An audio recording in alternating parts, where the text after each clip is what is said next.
전면 예수님. 찬미 예수님. 네, 반갑습니다. 아까 우리 신부님께서 소개해 주신 대로 베레스교로 서목하고 있는 미영태 마테오 신부입니다.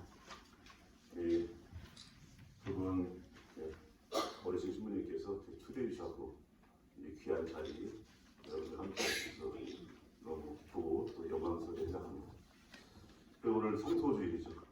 성소주일에 이제 신학교에서 또 주일학교 학생들 방문도 하고 할 텐데, 저도 서울신학교 저희 형 둘이 있고 동생이 있는데 사형제 사람 다니고, 저까지는 서울신학교 다니고 대전신학교가 생겨서 막내 동생은 대전신학교를 나왔습니다.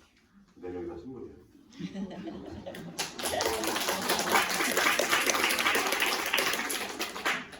사람 4년이니까 4년 중에 이제 한 명은 수녀, 손과 소비녀예요. 수녀고, 한 명은 동정녀로 서약하고 혼자 살고 있습니다. 여자 둘만 결혼했어요. 그래서 하나님의 성소가 다양합니다.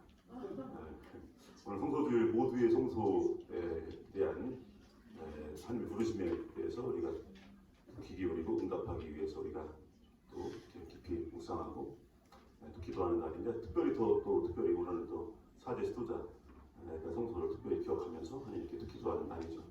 그래서 이제 항상 해마다 신학교 개방을 하고 신학생들의 삶을 또 수도원도 마찬가지로 수도들의 삶을 이렇게 보여주고 소개하는 그런 날이기도 한데, 그래서 저도 어렸을 때 이날 오랜만에 고향이 강경이라 기차를 타고 서울까지 성소주에 신학교 구경하고 내려오고, 제가 좋았던 이유가 점심을 잘 싸가요.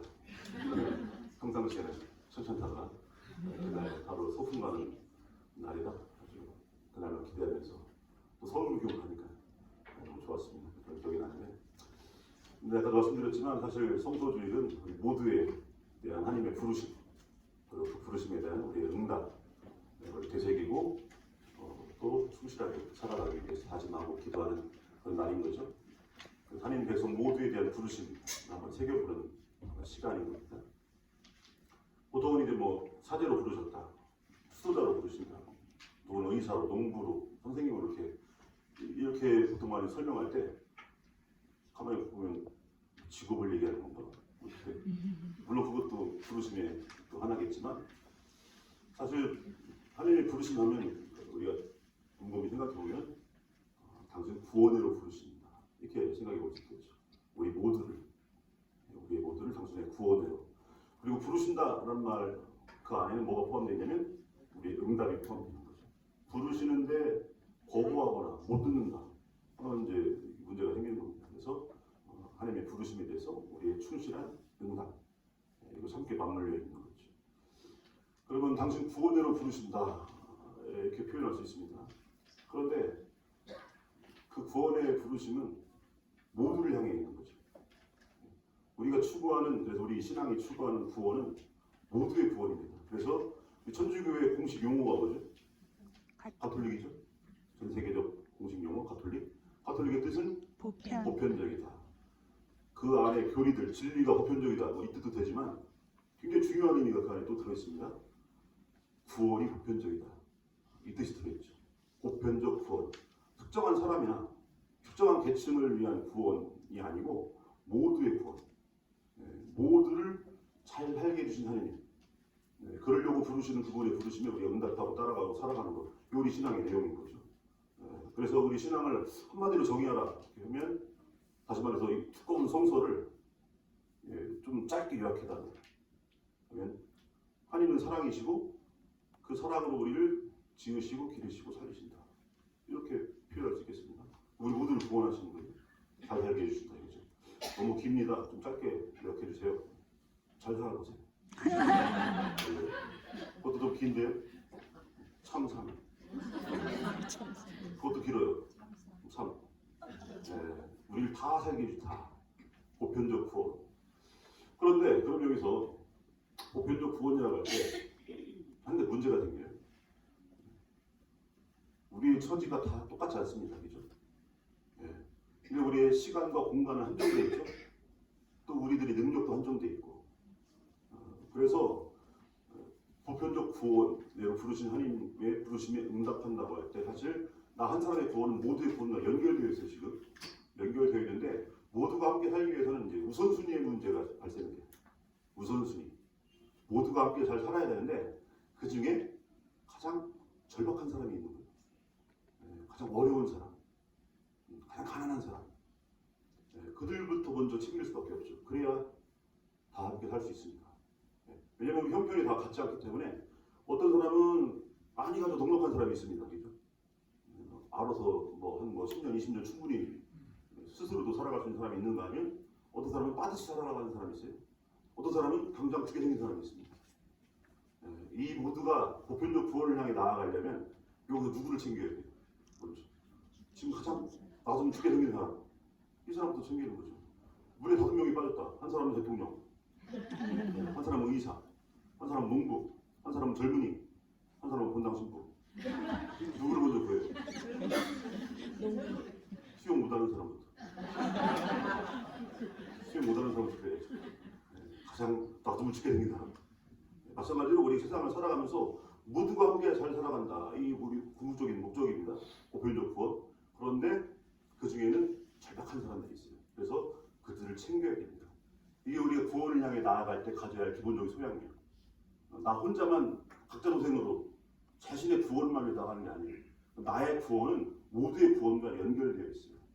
우린 다 연결되어 있습니다. 이 중요한 사실을 우리에게 알려주신 분이 계세요. 최근에 코로나께서 알려주셨어요. 코로나. 코로나가 딱 창궐해서 발발하니까 어떤 일이 벌어졌냐. 드라마 속의 이야기가 펼쳐져요. 다모라고 하는 드라마 아시죠? 옛날 사극인데 다모. 저는 본 적은 없지만 그 유명한 대사 때문에 압니다. 아프냐? 아프다. 남자 주인공, 여자 주인공이 나오는데 여자 주인공이 엄청 심하게 다쳐요. 남자 주인공이 치료를 해줍니다. 이 우도수를 흘러 빠갖고 그래서 약을 발라줘요. 치료를 해주죠. 그러니까 여자가 고맙습니다. 그 여자 주인공이 아파갖고 막 그러니까 남자 주인공이 아프냐? 나도 아프다. 이 대사가 아주 유명한 대사로 닭살 돋는 대사지만 유명한 대사가 됐죠. 저도 혼자 있을 때 좀 연습을 했어요. 왜냐면 제가 영화 탄생 아시죠? 김대건 신부님 출연했었어요. 제가 출연. 김대건 신부 기손이라고 해서 김대건 신부 역할을 참아 음악계 감독이 다른 거 이문우 요한이라고 백삼 순교 성인 중에 한 분인데 그분 역할을 맡겼는데 대사가 없어요. 앉아 있는 겁니다. 고개 한번 숙이고 이문우 요한 앵베르 주교님이 신학생 막 가오르 간 신학생 말고 이제 조선에서 막 교세가 막 커지니까 그래서 그 아버님께 조선에서 사제 양성할 수 있는 권한을 받아요. 앵베르 주교님이 3명의 신학생을 돋뽑는데 왜 정화상상으로 이문우 요한, 이제이 토마스 이렇게 3명을 뽑습니다. 근데 그 장면이에요. 정화상 바울에게 순명하라 하는 장면. 거기에 제가 앉아 있어요. 저는 대사가 있을 줄 알았는데 그래서 애들립으로 인문을 요한 할 때 제가 고개를 딱 영어 연기를 박금식 감독님이 시나리오를 쓰다가 그분이 신자가 아니었어요. 나중에 영화를 만들고 프란스 교황님을 만난 다음에 신자가 됐어요.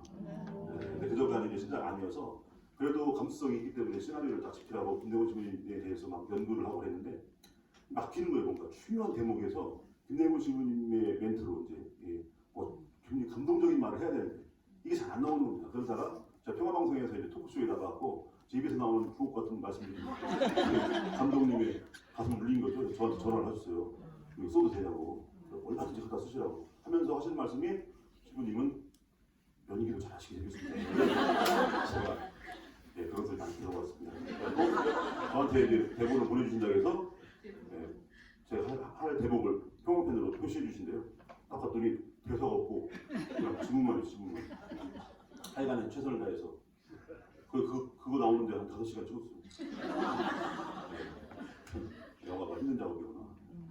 하여간에 그래서 영화 출연을 했었는데 어떤 자매님은 저를 찾기 위해서 6번을 봤어요.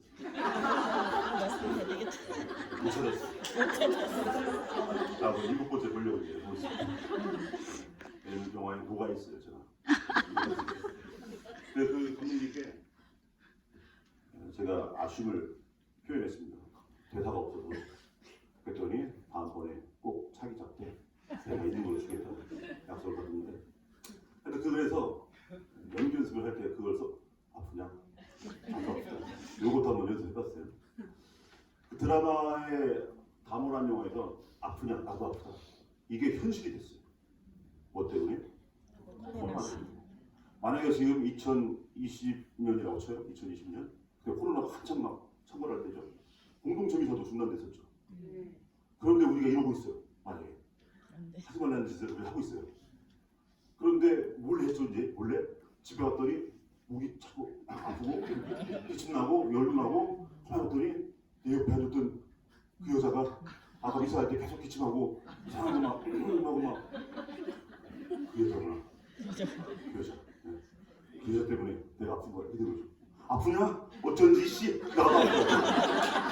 이렇게 되는 거예요. 어쩐지 내가 그럴 줄 알았어. 아프지 마. 그래 나도 알아도 이렇게 되는 거예요. 팬데믹이라고 그러죠. 코로나. 팬은 모두란 뜻이고 데믹은 데모, 사람이라는 뜻이에요. 모든 사람 예외 없이. 그래서 코로나의 강력한 전염성이 우리 뭘 깨닫게 해주냐면 모두는 다 연결되어 있다. 연결되어 있다. 이걸 알려줬어요. 새삼스럽게. 근데 우리는 그동안 어떻게 살아가냐면 각자 도생했어요. 남이야 불행하든 말든 나만 행복하면 돼요. 남이야 굶어 죽든 말든 나만 배부르게 잘 살면 돼요. 남의 자식이 수학여행 가다가 배 빠져 죽든 말든 내 자식만 잘 살면 돼요. 2014년 세월호 참사가 있었죠. 2015년 1년 후에 수능 시즌에 어떤 말이 공공연하게 돌았냐면 이번에 천문을 해도 좋겠다. 세월호 참사에서 304명이 죽었는데 그중에 250명이 단원고 학생이었어요. 250명의 경쟁자가 없어졌기 때문에 이번에 천문을 해도 좋겠다. 이런 말이 있었어요. 넘어가죠. 말도 안 되죠. 그렇게 살아왔어요 우리가. 그렇게 남이나 죽든 말든 나만, 내 자식만, 내 가족만 이렇게. 그런데 코로나가 알려준 겁니다. 아니야, 우린 다 연결되어 있어. 사도 바울의 말씀처럼 그리스도를 머리로 하고 우린 다 지체들로 연결되어 있는 거예요. 한 몸에 한 몸. 큰 종 같아요. 큰 종. 에밀레종, 성급대왕 신종이죠. 한 18톤의 쇠가 들어갑니다. 그 18톤의 쇠 아랫부분을 두드려도 전체가 울려요. 윗부분을 두드려도 전체가 울려요. 사람은 그렇게 돼 있어요. 이 세상은 다 연결되어 있어요. 저 사람의 죽음이 내 죽음과 무관하다 이렇게 말할 수 없는 거죠. 저 사람의 불행이 내 행복과 무관하다 이렇게 말할 수 없는 겁니다. 다 돌고 돌고 돌아서 나한테 와요. 다 연결되어 있어요. 어느 날 성급대왕 신종이 깨졌어요. 1g 그냥 1g 1g의 쇠 조각이 똑 떨어졌네. 그러면 이 18톤에서 1g이 1800만 분의 1. 그러면 내일부터 이 종소리는 1800만 분의 1 소리만 안 들려요? 아니죠? 100% 어제의 종소리를 낼 수가 없어요. 100%. 그럼 여기서 그 1g의 쇠 조각은 1800만 분의 1이 아니에요. 100%인 거지. 이 세상에 80억의 인구가 있다 한다면 그 한 사람이 80억분의 1이 아니에요. 전부일 수 있는 거예요. 이 마음이 하느님의 마음이에요. 하느님은 우리 한 사람 한 사람을 80억분의 1로 안 봐요. 전부로 봐요. 그 마음을 본받는 거. 이것이 그분이 우리 모두를 구원으로 부르시는 그 부르심에 응답하기 위한 기본적인 자세. 가져야 할 마음가짐이에요. 우리는 다 연결되어 있어요. 그래서 나를 부르시는 그분의 부르심은 너를 부르시는 그분의 부르심과 연결되어 있어요. 그래서 우리 모두의 구원을 향해 나아가야 됩니다. 그러면 모두의 구원을 향해 나아가야 할 때 어디서? 우리 삶 안에서 그래서 모두의 구원을 위해 추구할 때 아까 우선순위 문제가 발생한다고 했죠. 그러면 가난하고 절박한 사람들은 어디에? 이게 생각해 볼 수 있죠. 성당 안에? 성당 안에도 있을 수 있지만 세상에 있죠. 우리가 살아가고 있는 세상. 그런데 그동안 우리 신앙이 어떻게 이루어져 왔냐면 성당 울타리 안에서. 내 이웃을 내 몸처럼 사랑하라 할 때 이웃을 어디서 찾았어요? 성당 울타리 안에서. 세상을 바라보지 못하고 이렇게 살아왔어요. 제가 재작년에 10월 30일 대전동에서 그 정의롭고 평화로운 세상을 위한 미사를 한 달에 한 번씩 봉헌합니다. 그래서 이제 미사할 장소를 이렇게 물색해서 분당 신부님께 허락을 받고 이제 한 달에 한 번씩 봉헌하는데 그날이었어요. 그날 재작년 10월 30일. 그 하루 전날인 10월 29일 뭐가 생각나십니까? 이태원 12구 참사 이태원. 예. 그 1년하고도 하루가 지난 날 이제 미사를 봉헌하는데 그 본당 신부님께 허락을 얻고 이제 신부님과 함께 미사를 봉헌합니다. 그 신자분들은 평일에 오셔서 그 미사를 봉헌하시는 거예요. 미사를 시작할 때 우리가 이제 성경을 듣고 그 미사의 인사 나누죠. 중교 여러분과 함께 또한 사제 영과 함께 하죠. 그 다음에 그 미사 지향을 얘기합니다. 오늘 미사는 이러이러한 지향으로 미사를 봉헌합니다. 하죠, 그죠? 그래서 제가 그때 그날 미사 지향은 이제 정의롭고 평화로운 세상을 위한 미사니까 오늘이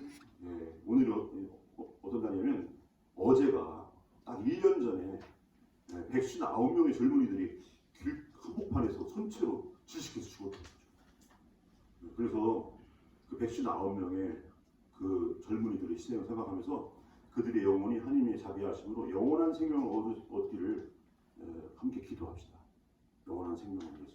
그리고 그 유가족들, 아직까지도 슬픔 속에 있는 그 유가족들의 슬픔을 하나님께서 위로해 주시기를 바라면서 미사도 함께 기도합시다 했더니 오늘 자매님이 승질력에서 나오셨어요.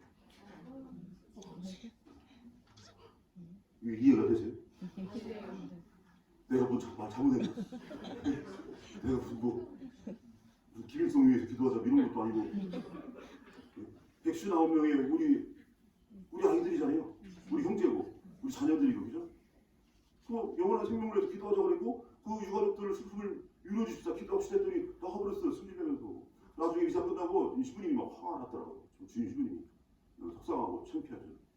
저 어떤 분이냐고 했더니 평일을 잘 한 번도 안 빠집니다.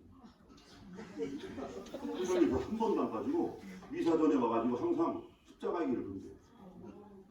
그런 분이에요. 이게 더 충격적이죠. 십자가예요. 세상 속의 십자가를 외면하고 성당에서 돌과 나무로 만들어진 십자가는 매일 안 빠지고 그래요. 이게 한 사람뿐이겠습니까? 이런 식의 신앙이 되게 만연해 있어요. 우리 교회 안에. 왜 이런 일이 벌어질까? 당신의 구원을 향한 우리의 부르심을 어디에 안에서 가둬놓냐면 성당 울타리 안에 가둬놓기 때문에 이런 일이 벌어지는 거죠. 우리의 신앙생활이 그동안 성당살이였어요. 성당살이. 세상살이가 아니고 여러분 하루 24시간 또 일주일 한 달 대부분 어디서 생활해요? 성당에서 생활하십니까? 세상에서 생활하십니까? 다 세상에 있어요. 그러다 어쩌다 전례 미사 시간 이렇게 그때만 성당에 와서 계시고 따로 또 봉사하는 시간 계시고 하지만 매일 미사를 나오신 분도 사실 성당에서 계시는 시간보다 많지 않아요. 그렇죠? 대부분 다 세상에서. 그런데 세상살이는 외면하고 성당살이만 국한되어 있는 것이 우리들의 신앙이었어요. 우리를 향한 구원의 부르심, 그것도 성당 안에 국한시켜서 생각하고 우리 안에 가장 절박한 이들을 성당 안에서만 찾는 거예요. 성당 안에서. 이게 그동안 우리들의 삶이었죠. 이 사실을 우리에게 또 알려주신 분이 코로나십니다.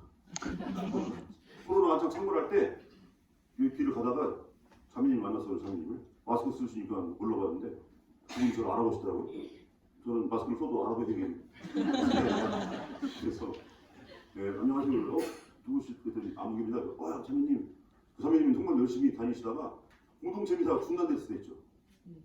그때 또 말을 잘 들어요. 또 그래갖고 중단되자마자 안 나오시는 거예요. 저는 인제사 얘기하는데 공동체 미사를 중단하지 않고 몰래 했어요. 몰래. 미사 대수를 늘려서 몰래 했어요. 왜냐하면 성당이 제일 안전해요. 공동체 미사는 중단되는데 자매님들, 마주들 등등 사람들이 어디 있습니까? 시장, 백화점, 미용실 다 가요. 성당만큼 천장도 높고 넓지. 성당이 제일 안전해요. 여기서 거리두기하고 앉으면요 한 칸씩 뛰고 옆 칸 뛰고 하면 앉으면 하나도 위험할 게 없어요. 그런데 성당은 안 나오는데 미용실에 가서 앉아있고 시장에 가서 장 보고 백화점 가고 영화관 가고 그런단 말이에요. 근데 그 자매님 어떡하나? 교회에 대한 신비한 정신이 투출해갖고 나오지 말라니까 크레같이 안 나오네. 그래서 반갑죠? 만나서 요즘 어떻게 이렇게 사셔요? 물어봤더니 너무 힘들어요 신부님. 저는 했더니 신앙적으로 힘들대요. 아 그렇지 힘들죠 했더니 성당 못 나가니까요 아무것도 할 게 없어요. 이렇게. 이 말이 맞는 말이 틀린 말이에요. 성당에 못 나가니까 할 게 없대요. 이게 우리 현주소인 거예요. 우리. 네, 그 자매님 한 분의 모습이 아니라 그동안 우리 교회의 현주소였어요. 성당에 못 나가니까 할 게 없는 신앙이었어요. 다시 말해서 이 말은 뭐냐? 우리 신앙이 어디서만 이루어졌다? 성당 안에서만. 성당 안에서만. 세상에서 이루어지지 않고 성당 안에서. 그러다 보니까 성당에 못 나가니까 할 게 없는 거예요. 이게 우리들의 자화상이었어요. 우리들의 신앙. 그러니까 어떤 일이 벌어지냐? 그 자매님 159명의 젊은이들을 기도하다 했더니 술을 내면서 나간 이런 일이 벌어지는 거예요. 이런 일. 왜 교회가 이렇게 세속화되는가? 왜 교회가 부패하는가? 이유가 있습니다. 이유를 한 번에 설명드릴 수 있어요. 3단 문법이 있어요. 3단 문법. 3단 문법. 논리적으로 이게 설명을 논리학에서 A는 B다. B는 C다. 그럼 3단계 뭐예요? A는 C다. 사람은 누구나 죽는다. 1단계. 그죠? 이건 뭐 어긋남이 없죠. 소크라테스는 사람이다. 2단계. 그래서 소크라테스는 죽는다. 이게 이제 논리학에서 나오는 3단 문법이죠. 이 3단 문법으로 오늘날 우리 신앙이 왜 이렇게 세속화되고 왜 타락하는가를 설명할 수 있어요. 첫 번째 1단계. 하느님은 우리를 잘 살게 해주신다. 네, 1단계. 이건 모든 종교가 똑같이 얘기해요. 심지어는 사이비 종교도 그렇게 얘기해요. 1단계. 하느님은 우리를 잘 살게 해주신다. 1단계를 뭐라고 하냐면 믿을교리의 단계예요. 믿을교리. 여러분들이 예비자 비밀 때 배웠던 거, 그리고 이사할 때 경문에 나오는 수많은 구절들, 사도신경의 이야기, 내용 다 믿을교리죠. 하느님은 우리를 잘 살게 해주신다. 아까 맨 처음에 방문을 시작하면서 오늘 성소주일 때 하느님이 우리를 부어대로 부르신다. 이 내용이 거죠. 하느님이 우리를 잘 살게 해주세요. 성소 전체의 내용이고 요약한 거죠. 근데 2단계가 있어요. 잘 산다고 하는 것은 땡땡땡이다. 여기서 이제 어떤 일이 벌어지냐? 모든 게 어그러져요. 잘 산다고 하는 건 땡땡땡이다. 하느님이 우리를 잘 살게 해주신다. 잘 산다는 것은 땡땡땡이다. 그럼 3단계가 뭐가 나와요? 그래서 하느님이 우리에게 땡땡땡을 주신다. 이렇게 돼요. 그래서 2단계가 어떻게 되냐면 제가 예전에 서천이라고 하는 시골 성당에 이제 주일 신고하면서 서천이 어디냐면 보령 대천 밑에 있어요. 바닷가. 밑에는 군산 있고 거기 이제 시골이니까 마을이 하나 있고 막 차 타고 가다가 또 마을 하나 나오고 이렇게 돼요. 환자 공성체 루신들 이제 공성체 하러 가면요. 성체를 모시고 제가 가죠. 운전 공사장 계시고 수연님 계시고 공사하는 자매님이 계시고 차를 타고 갑니다. 마을 하나를 딱 지나가는데 뒤에 계신 자매님이 시부님 저한테 물어. 예? 저기 보세요. 봤더니 어디요? 저기 마을 저기 2층 집 저 빨간 지붕 보이죠? 그 집만 되게 크고요. 2층으로 잘 지어놨어요. 그 집은 빨갛어요. 이게 보여요. 저 집 되게 잘 살아요. 되게 잘 살아요. 자, 이 말의 뜻이 뭡니까? 1번 하느님 사랑하고 이웃 사랑할 줄 알고 가짐을 이웃과 나눈다. 2번 돈이 많다. 여기서 몇 번이에요? 2번이죠? 여기서 1번이라고 대답할 사람이 우리나라에 한 명이라도 있겠어요? 단언컨대 없어요.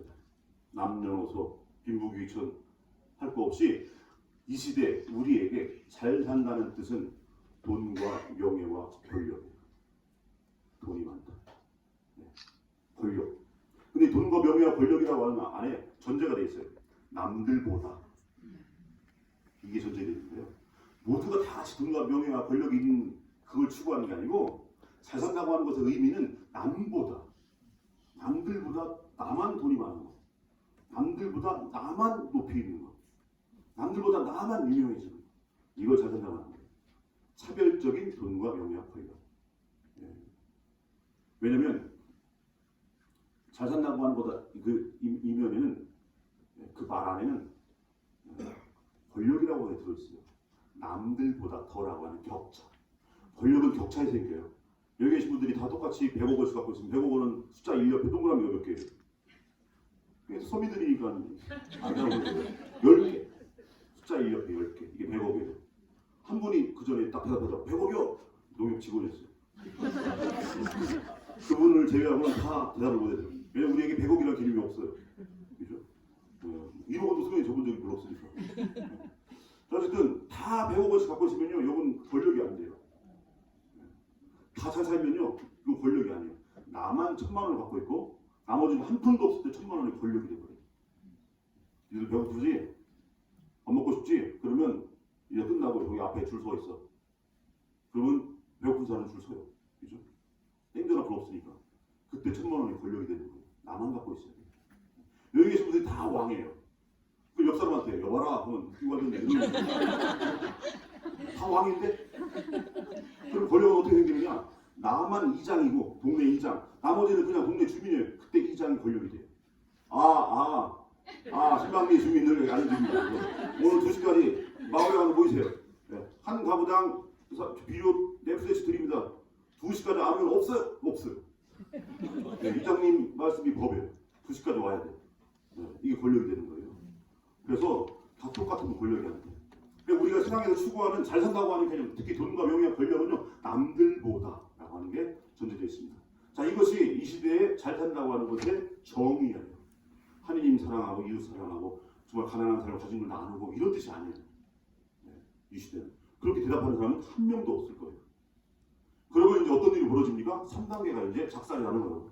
3단계가 2단계는 잘 산다는 것은 돈과 명예와 권력을 남들보다 더 많이 갖고 있는 거다라고 한다면 3단계에 이제 어떤 하느님이 튀어나와요? 그래서 하느님이 나에게 남들보다 더 돈과 명예와 권력을 주시는 분, 이렇게 되거든요. 이 3단계 하느님이 구약에 등장해요. 누구였습니까? 바알신, 아세라, 바알 이런 것들이 바로 돈과 명예와 권력을 차별적으로 주는 하느님.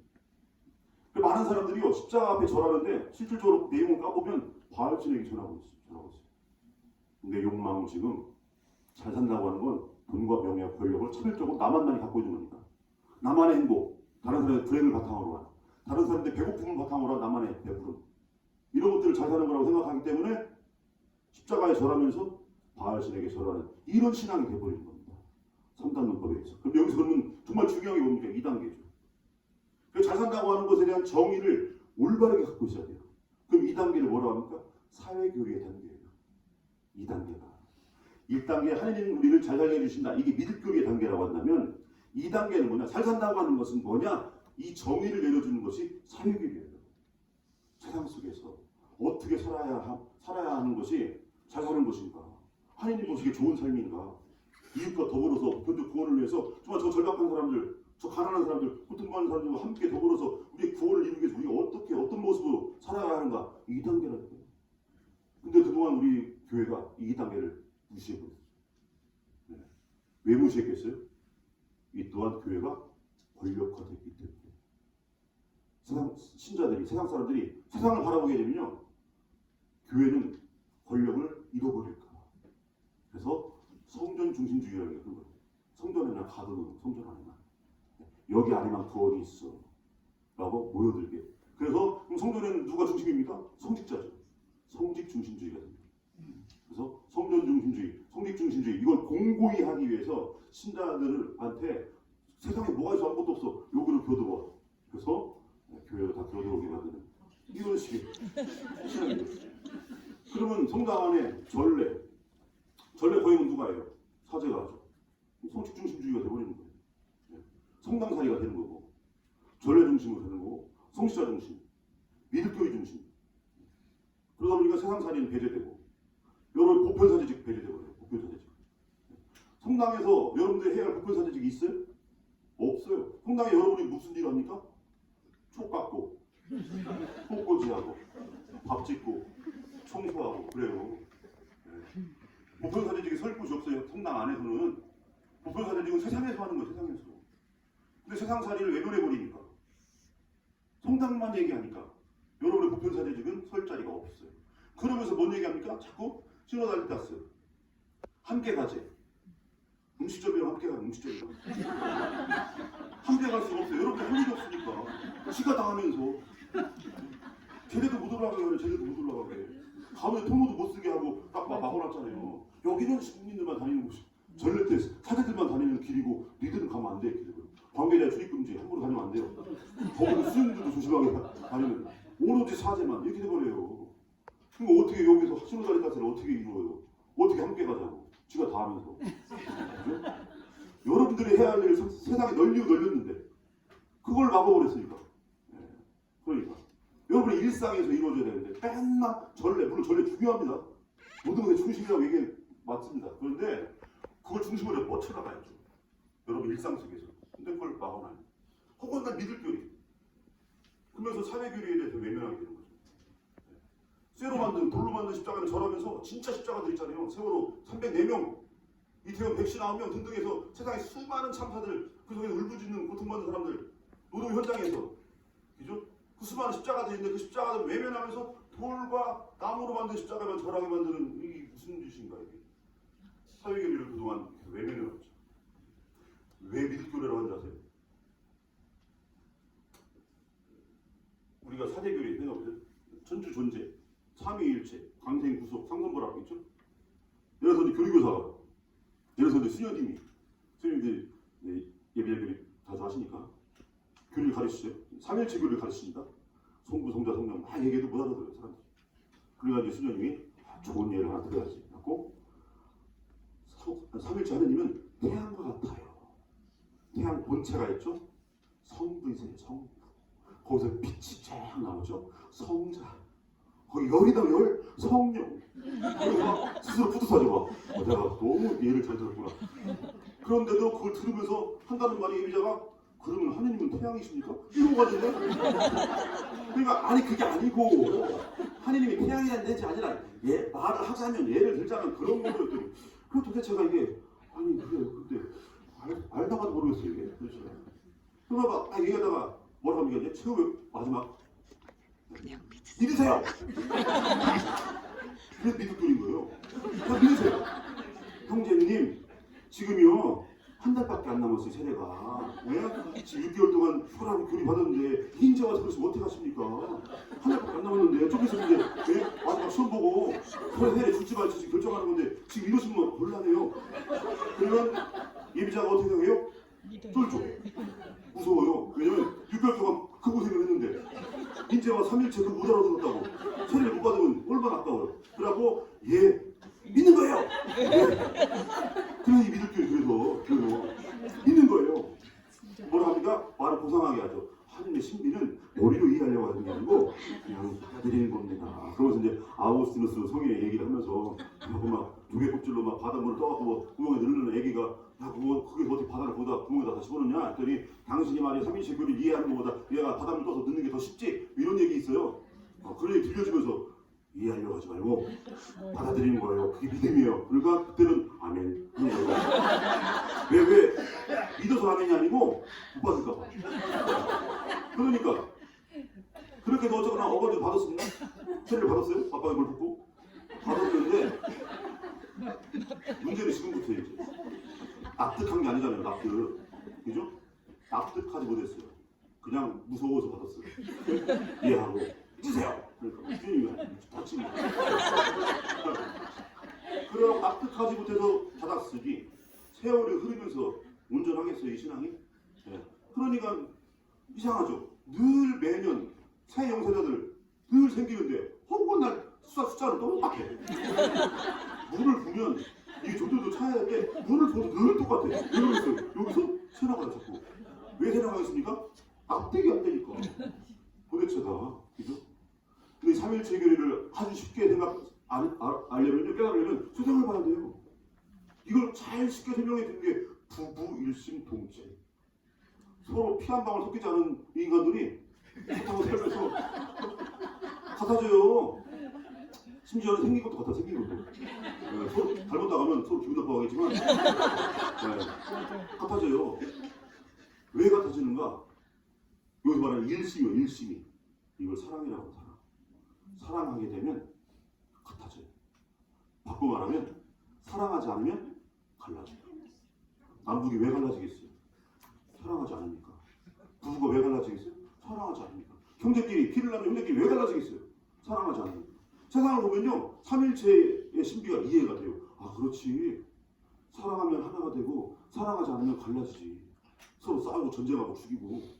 근데 세상을 딱 가려놓고 칠판에 앉아갖고 삼각형 그리고 성부 그리고 태양 그려놓고 막 하니까 앉아갖고 뭐요? 천주 존재 하나님이 계시다고 막 눈에 보여야 말이지. 미켈란젤로의 그림을 보여줘. 미켈란젤로의 그림. 그다음에 프라덴 치킨 할아버지처럼 생기고 막 이러고 예수님은 막 헐리우드 배우처럼 생기고 그러니까 하나님을 떠올릴 때 헐리우드 배우처럼 생기고 잘생긴 예수님 막 이런 거만 떠올리는 거 이렇게 천주 존재 하면서 화가들이 그림 보여주고 책상에서 그러니까 뭡니까 뭐 네. 세상을 바라봐야 되는데 우리가 하나님을 보는 방법이 있어요. 하나님을 보는 방법 알려드릴까요? 네. 햇빛을 보는 방법과 똑같아요. 햇빛을 볼 때요. 태양이 떠 있어요.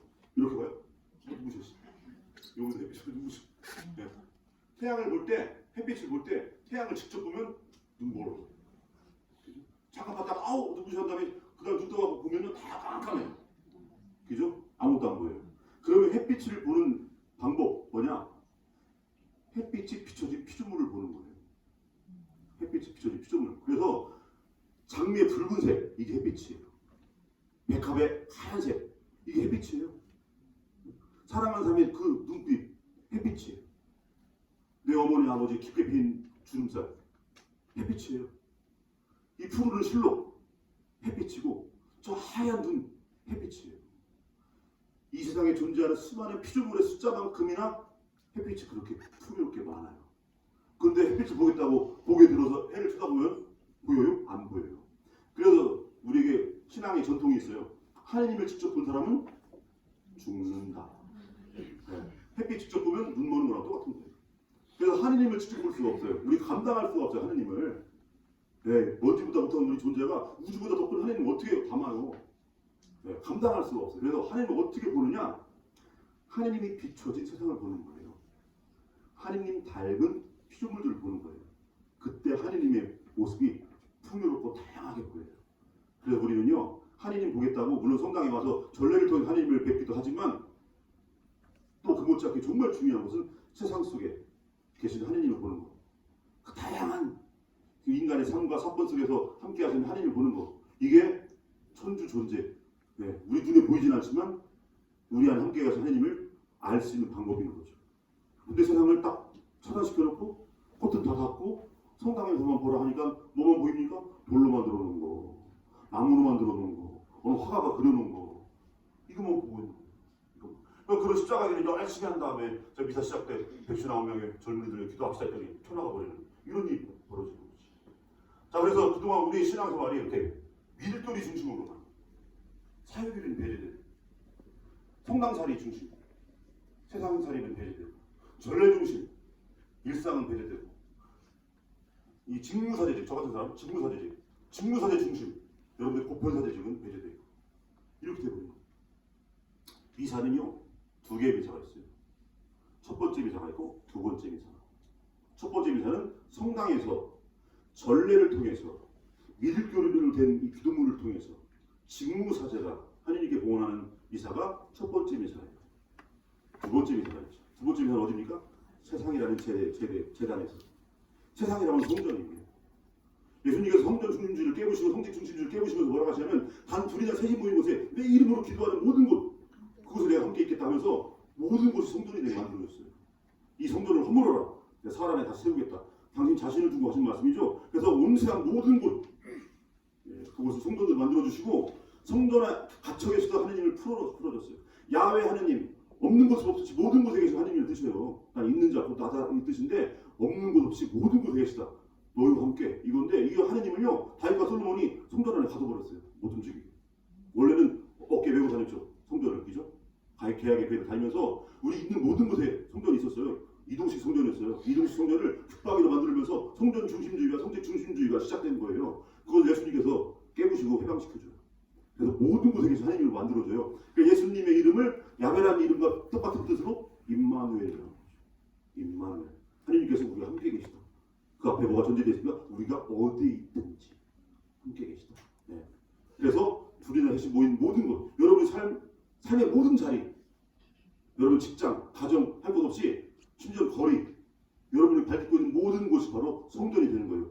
거기에서 보편 사제로서, 사제요, 예언자요, 사목자로서 여러분들은 여러분 가정이나 직장 등등 서 계신 모든 곳에 사제요, 예언자요, 사목자 됩니다. 세상 속에서 여러분이 사제가 되고 예언자가 되고 사목자가 돼서 여러분의 일상 안에서 거행되는 사회교리를 통해서 믿을교리만이 아니고 그래서 거기서 제물은 뭐가 되냐면 여기는 빵과 포도주지만 세상 속의 제물은 뭡니까? 여러분 자신입니다. 여러분 자신이 내 이웃에게 빵이 되고 음료가 되어주는 거예요. 여러분이 성체 성사가 되는 거예요. 여러분이 성체가 되고 성령이 되는 거예요.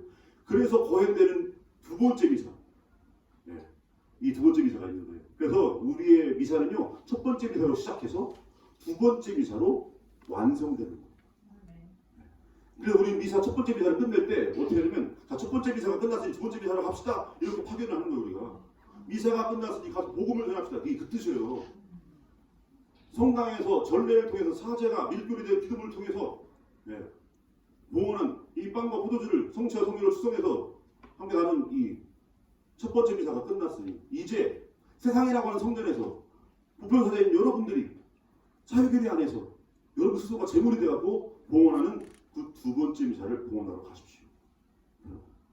그리고 용성체 할 때 여러분들이 그리스도의 몸 아멘하죠? 이게 밀가루가 성체인 줄 믿으세요? 예, 믿습니다. 이건 줄 알아요.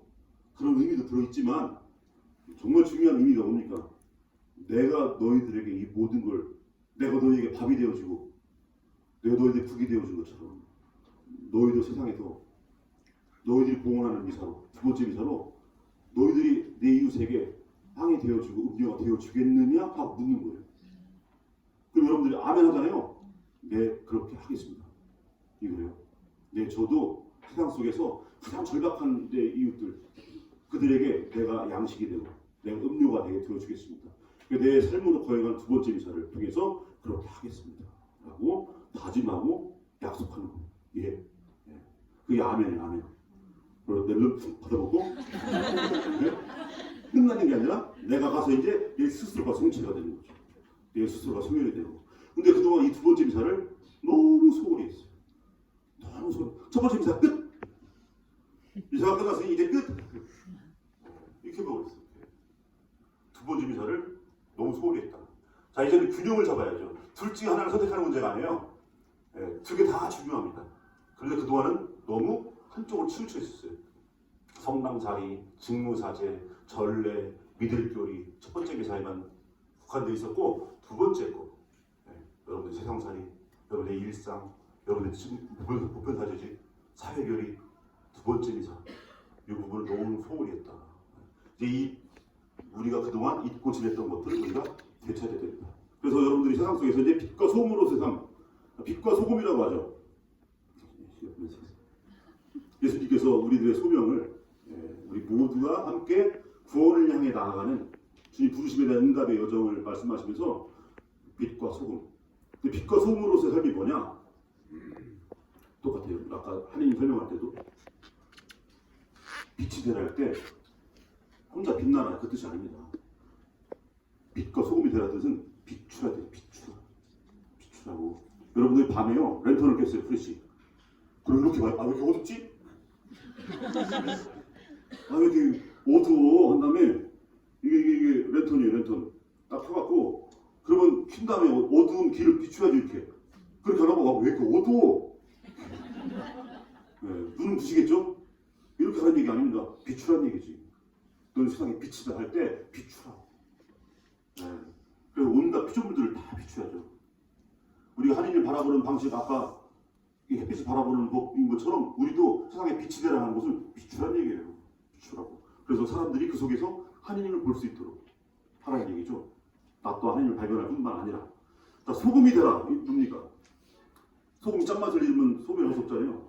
근데 그게 그냥 짠맛만 되라 이 뜻이 아니에요. 여러분 소금 어떻게 먹어요? 소금 집어서 먹으면서 아우 짜식 이렇게 먹는 사람 누가 있어요? 아까 랜턴을 이렇게 먹는 사람 먹는 것처럼 소금도 이렇게 먹는 사람이 없어요. 소금의 맛은 무슨 맛이에요? 짠맛인데 소금이 들어간 음식의 숫자만큼이나 다양한 맛이 나요. 그게 다 소금 맛이에요. 소금이 김치에 들어가면 김치 맛인 거예요. 소금이 매운탕에 들어가면 그 매운탕 맛이 소금 맛이에요. 소금이 들어가는 모든 소금이 계란찜에 들어갔어요. 계란찜 맛이 나는 거예요.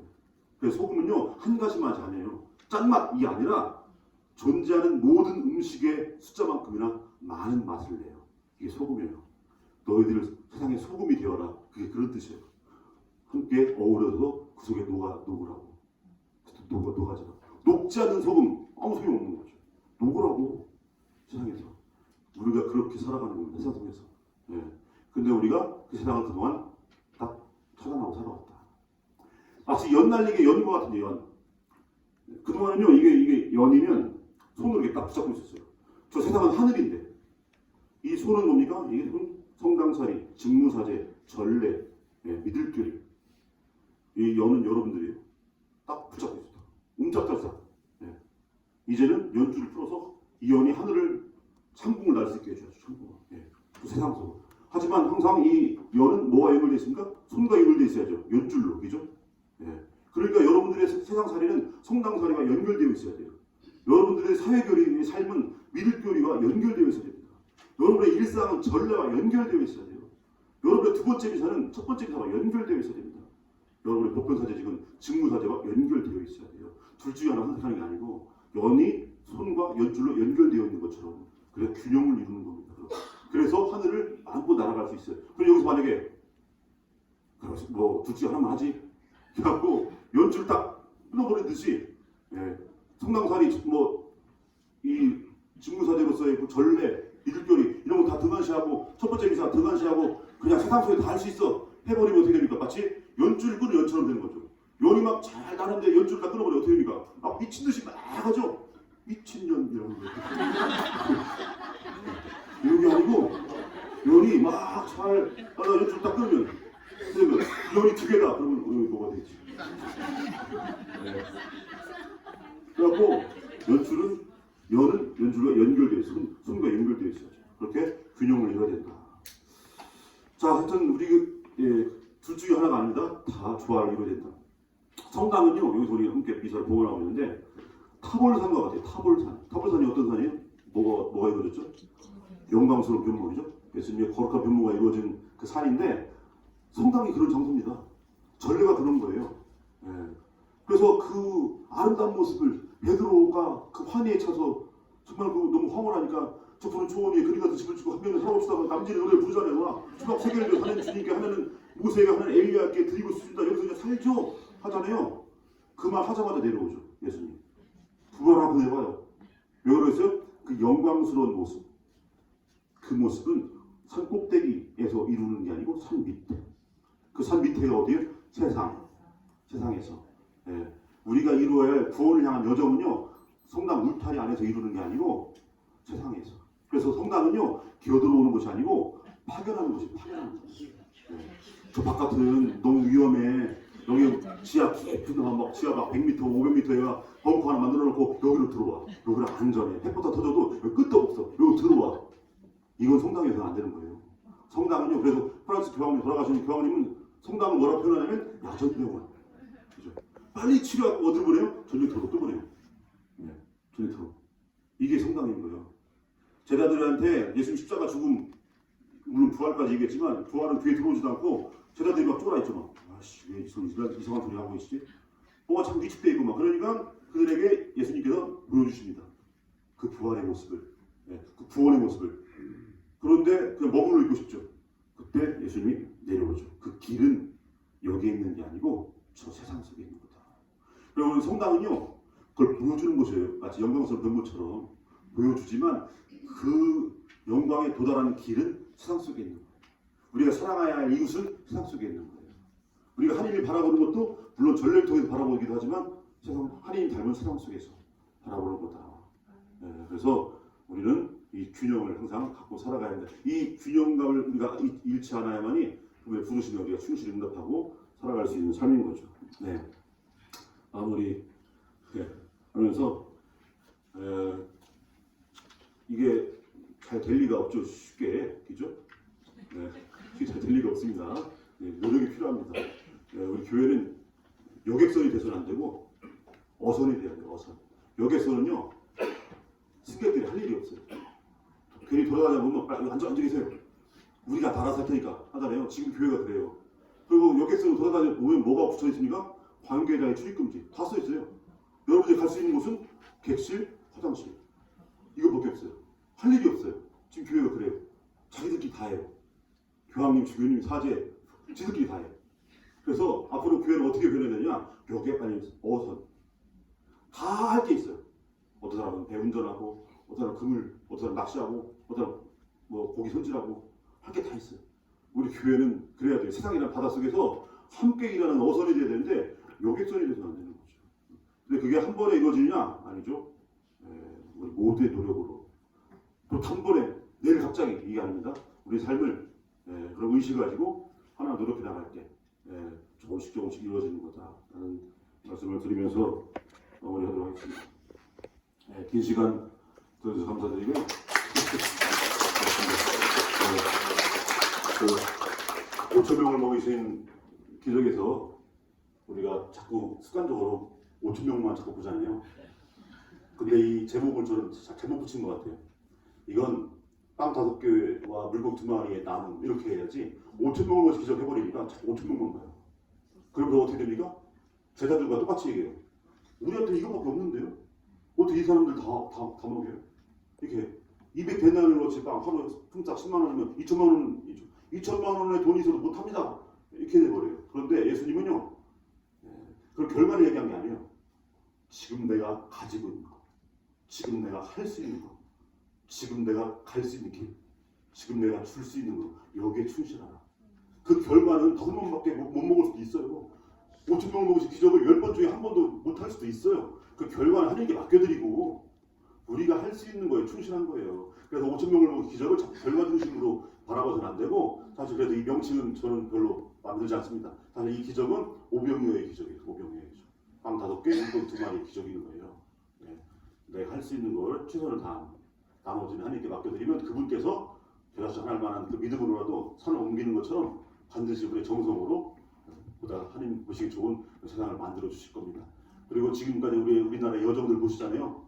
12.3 내란부터 지금까지 이 여정 안에서 정말 온갖 나쁜 사람들의 폐악질을 보고 있지만 그 속에서 그 모든 것들 속에서도 밝게 빛나는 많은 사람들의 양심과 상식, 이것이 이 나라를 붙들고 또 올바르게 나아갈 수 있도록 비춰주는 그런 모습을 보지 않습니까?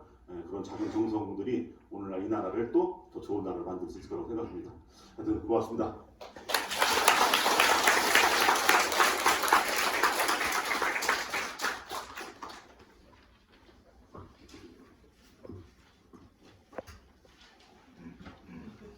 잘 들으셨습니다. 그렇죠? 그러면 말씀 속에 믿음이라는 얘기 나왔는데 확실히 우리 믿읍시다. 믿고 특별히 우리 이렇게 말씀 중에 생각나는데 두 번째 미사가 참 마음에 듭니다. 그거 우리 잘하기 위해서 첫 번째 미사도 더 잘해야겠죠? 네. 잘해봅시다. 그럼 믿음 고백을 먼저 하겠습니다.